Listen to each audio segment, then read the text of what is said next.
Welcome back to First at 4. 2023 is coming to a close very soon. And here to wrap up the year in Lincoln is Chris Whitney with Visit Lincoln. Nice to have you here today, Chris. Hey, thanks so much for having me. Yeah, filling in for Jeff. Yeah, he'll be back ready to go next year. A little under the weather today, but I got the call from the bullpen, I guess.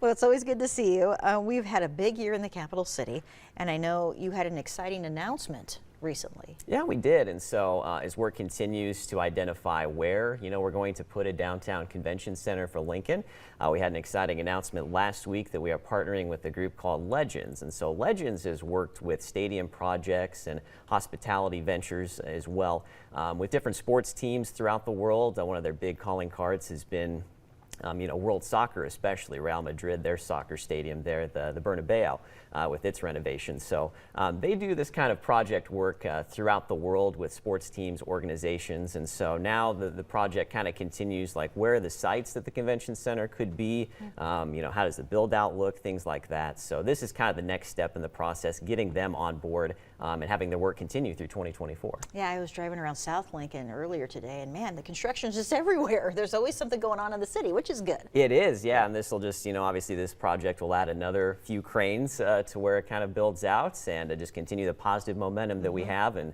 building out Lincoln as a tourism destination. All right. Well, wow, we had a big year here.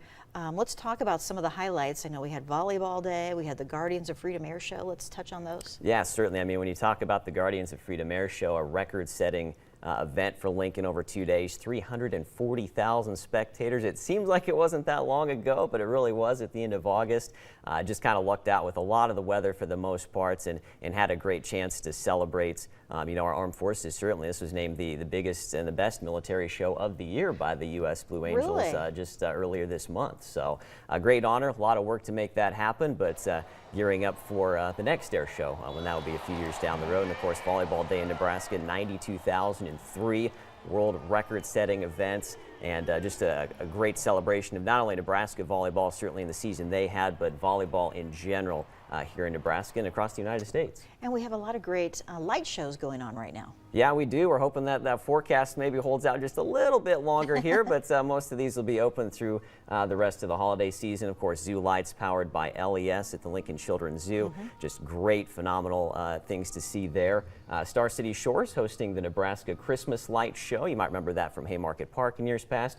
And Magical Lights LLC, the holiday light show out there at the newly branded Sandhills Global Event Center out there at 84th and Havelock. So these are drive-through events. Those last two, of course, with LES and Zoo Lights, you can go out there and walk around and check out all the beautiful lights on foot. I'm looking forward to doing that, maybe on Friday. There you go. Right. Beat it. Yeah. Chris, thank you. Thank you very much. All right. And we'll be right back.